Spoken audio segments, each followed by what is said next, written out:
This morning, I'm speaking from a topic, omnipresent, omnipotent,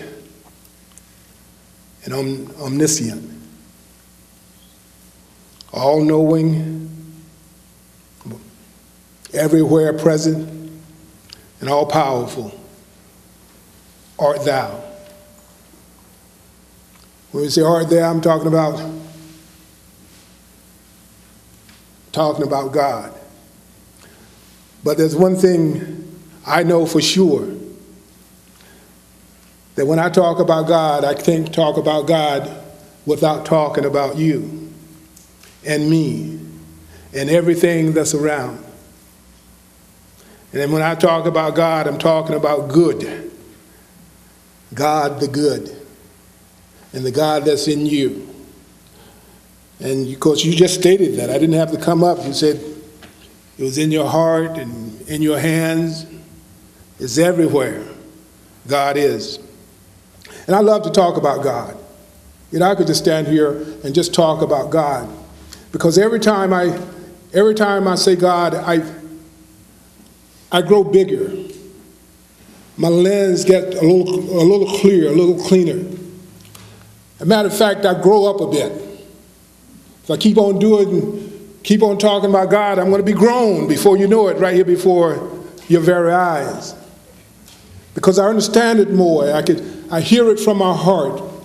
God, that I'm one with God. I feel sort of like Paul, when Paul said, when I was a child, I acted as a child and did as a child. But now that I am an adult, I'm a man, I'm a woman, I've thrown away childish ways. I put them aside. And I can relate with Paul on that. In all of my life, you know, when I was a child, I did child-type things. Childish. I played pranks. I did this and I did that. I saw God as contained in a small container, way up there someplace. Because I don't have to go into that with you, but as I move into my spiritual growth, I realize that I've gotten bigger than that. Have you done that?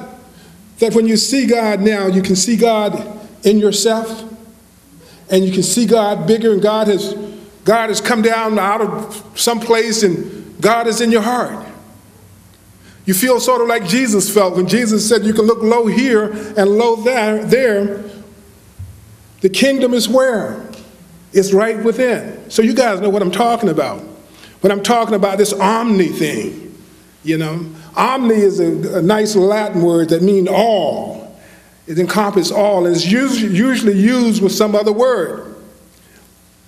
Here we use it with potent, omnipotent. It's all powerful. So God is all powerful. As a matter of fact, sometimes when we use this word, we use it with God and omnipotent interchangeably. It's almost like a synonym. God is all powerful. But here's something that's sort of unique that I want to get across in establishing what I want to say here, is that same holds true for each and every one of us. It holds true for me because I'm one with God, made in the image of God. I have all the stuff of the God. So I'm omnipotent. I'm all power to my understanding of using this power. And I can be even bigger than that. And later on, what I want to get to, Jill, which is that it's all a matter of perspective, how I choose to look at it. Jill has a wonderful class on Wednesday nights.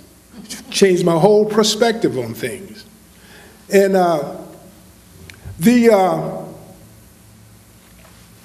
so I lost my thought there.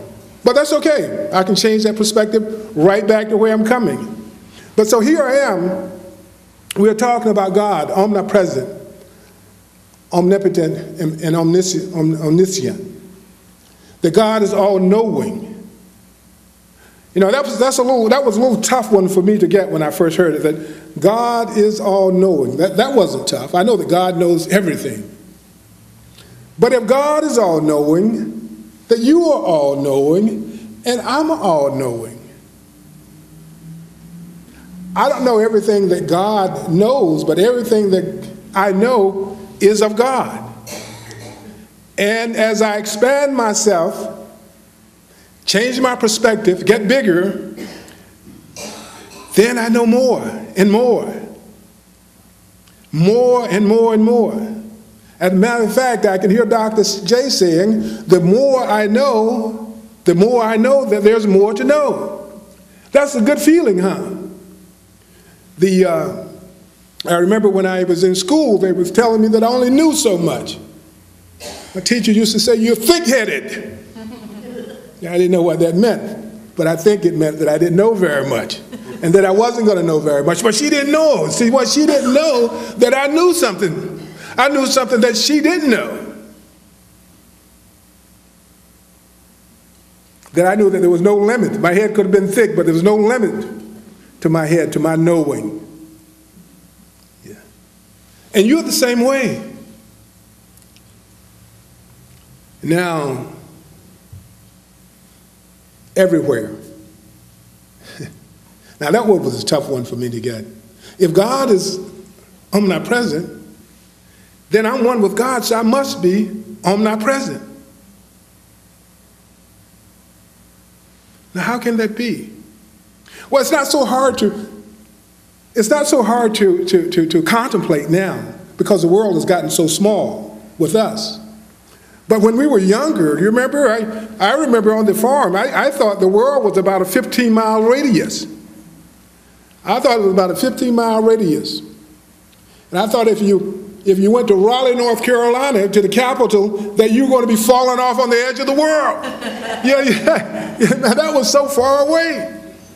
And I think, I may have told you this, my father, who was one of the sharpest guys that I've known as far as the practical application to life and the way that he saw life and the way his perspective on life.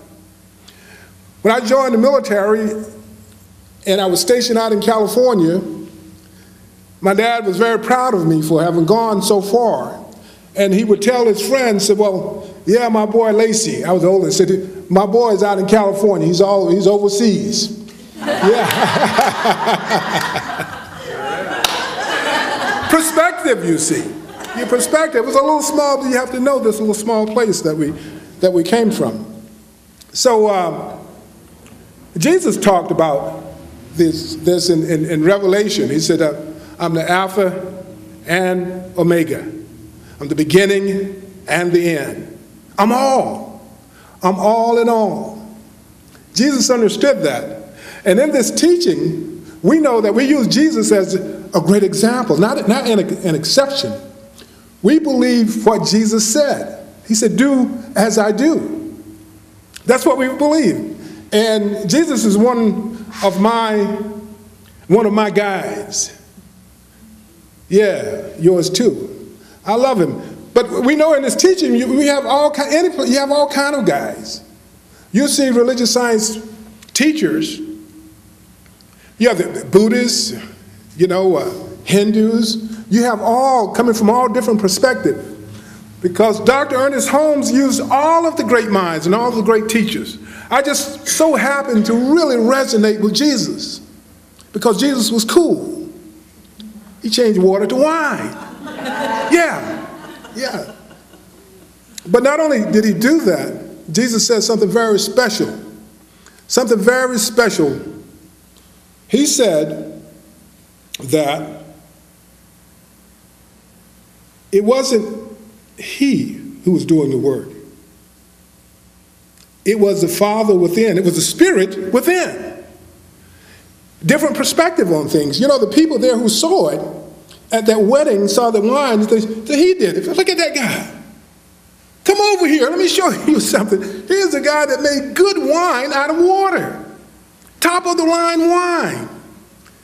And they were thinking, look at just how special he is. Man, I wish I could do that.